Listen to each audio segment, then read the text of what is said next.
باپ کے سائے سے بڑی دنیا میں کوئی نعمت نہیں۔ گھر پہ باپ کی آواز بھی بڑی نعمت ہے، اور دروازے کے باہر باپ کی جوتیوں کا اپنا ہی ایک رعب ہے۔ باپ ایک ایسی کتاب ہے جس پر بہت سے تجربات تحریر ہوتے ہیں جو زندگی گزارنے میں رہنمائی کرتے ہیں، اس لیے اسے اپنے سے کبھی دور مت رکھیں۔ اگر تم 70 سال تک خانہ کعبہ کا طواف کر کے اس کی نیکیاں اپنے ماں باپ کو ہدیہ کرتے رہو، تب بھی اس ایک آنسو کے قطرے کا بوجھ ہلکا نہیں کر سکتے جو تمہاری بدسلوکی کی وجہ سے تمہارے ماں باپ کی آنکھ سے گرے۔ باپ کے سامنے اونچا نہ بولنا، ورنہ اللہ تم کو نیچا کر دے گا۔ وہ لفظ ڈھونڈ رہا تھا لرزتے ہونٹوں سے۔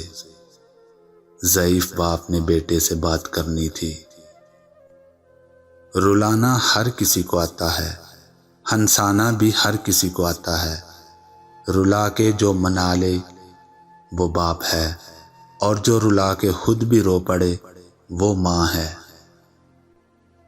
باپ کی موجودگی سورج کی مانند ہے۔ سورج گرم تو ضرور ہوتا ہے، مگر سورج نہ ہو تو اندھیرا چھا جاتا ہے۔ اپنے ماں باپ سے اونچی آواز میں بات مت کیا کرو۔ جس دن وہ خاموش ہو گئے اس دن تم ان کی آواز سننے کو ترسو گے۔ جب رزق میں تنگی محسوس ہو تو غور کر لیا کرو کہ ماں باپ کے لیے دعا کرنا تو نہیں چھوڑ دی۔ ماں باپ دنیا کی ہر ٹھوکر برداشت کر سکتے ہیں، سوائے اولاد کے ہاتھوں لگی ٹھوکر کے۔ میرے قدم کیسے ڈگمگا سکتے ہیں، مجھے تو چلنا میرے بابا نے سکھایا ہے۔ قدر کیجئے ان ہاتھوں کی جن ہاتھوں نے ہماری بنیادیں مضبوط کرتے کرتے اپنے ہاتھوں میں لاٹھیاں اور تسبیح پکڑ لی ہے۔ قدر کیجئے اپنے والدین کی۔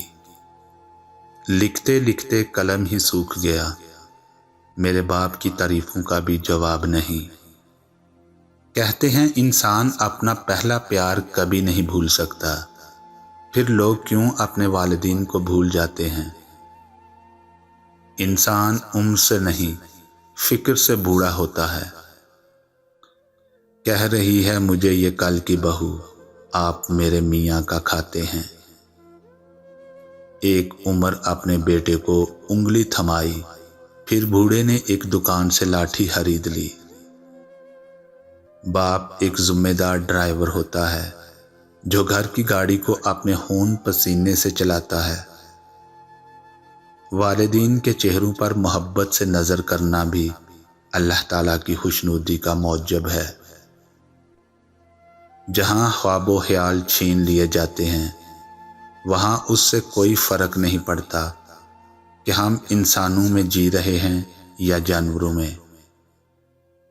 اپنے باپ کا حکم مانو تاکہ خوشحال ہو سکو۔ باپ ایک مقدس محافظ بھی ہے جو سارے خاندان کی نگرانی کرتا ہے۔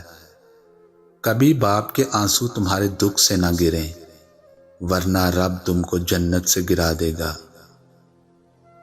والد کی سختی برداشت کرو تاکہ باکمال ہو سکو، تاکہ خدا تم کو دنیا میں بلند کرے۔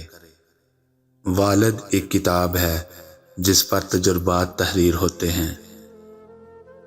ایک مدت سے پکارا نہیں ابو کہہ کر، ایک مدت سے ہوا یہ لفظ رخصت گھر سے۔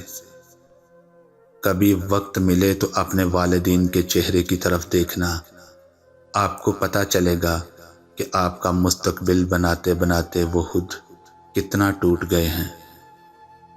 کچھ پل کے لیے ساتھ میرے راستہ طے کر لیا کر، مر جاؤں گا ایک دن، چلا جاؤں گا چھوڑ کر تجھے۔ جو بچی ہے زندگی صاحب، لمحے کچھ میرے لیے بھی رکھا کر۔ اگر ہو گود ماں کی تو فرشتے کچھ نہیں لکھتے، جو ممتا روٹھ جائے تو کنارے بھی نہیں ملتے۔ یتیمی ساتھ لاتی ہے زمانے بھر کے دکھ،